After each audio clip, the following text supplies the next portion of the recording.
Alright, what's up everybody? Welcome back to the channel and some more bolt action mission coverage here. So we're moving along with the attacker-defender scenarios. Today we have Manhunt. This is definitely a little something different than what we're used to here, as we can see by the deployment map there with the defender setting up in the center. So let's jump right in. So the backstory: in order to gather information about the enemy forces in the area, your platoon has been ordered to capture an enemy officer for interrogation. If this cannot be achieved, the officer must be eliminated. And this is definitely one where, as an alternate way to play this, this makes for a fun one in the firefight rules that they have for bolt action, where it's just like a squad or so of guys, but they're all acting individuals. So kind of again like those behind enemy lines type of missions. But anyway, it's definitely still a good mission here. So set up, both players roll a die. Highest score decides whether to be attacker or defender. The defender picks a side of the table and sets up half of his units rounding down within 12 inches of the center of the table. So again, here, even though you're still having an attacker-defender table edge, but that will come back in a second. All other units are left in reserve. Note that the target officer must be part of the units that are deployed, so obviously you can't cheat and have the target officer be off the board for most of the game, so that doesn't make sense. All vehicles will be left in reserve if possible. The attacker's units that are not set up on the table at the start of the game, and they must nominate half rounding down for the first wave. Everything else is reserve. Now the objective, again, taking out or capturing that special sort of high value target. So the attacker is trying to capture the highest ranking officer in the enemy army. If there's two, then you go by most expensive, and if they still cost the same, then basically you just pick and choose at the beginning of the game. So certainly something you can do there. And again, a variation on this might be picking up or trying to pick off or capture multiple officers, and you can almost make it like a sort of alternative on a kill point mission, except instead of killing units or eliminating order dice, you are trying to basically capture as many officers as possible.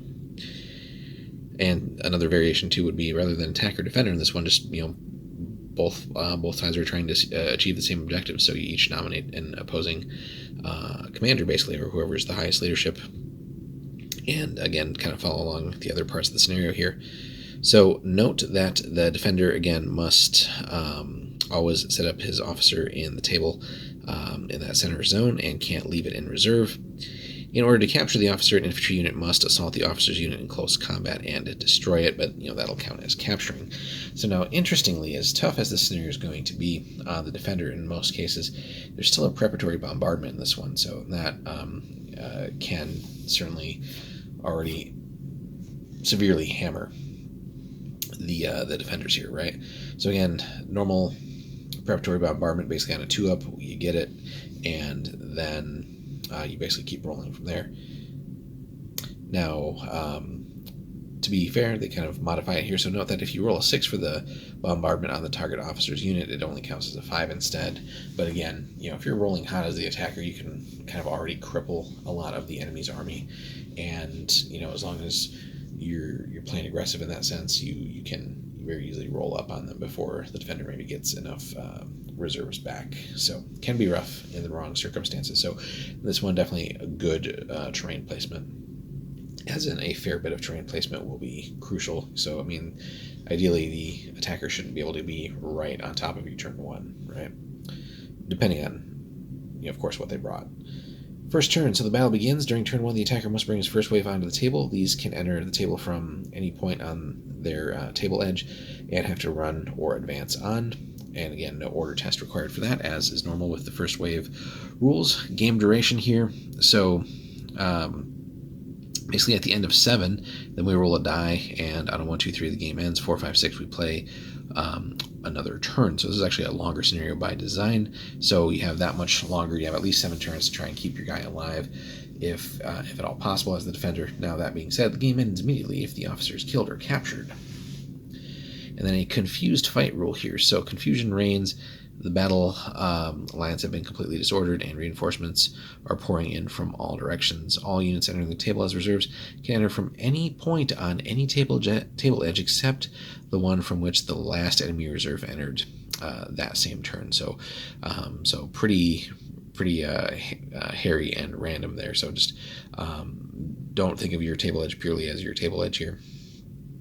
So you can't you gotta basically plan for opposing units coming from all directions at you, basically, is the long and short of that.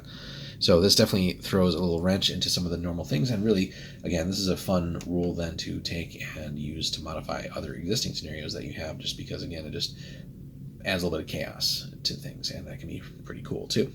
So victory, how do we win then? So we kind of already got the idea.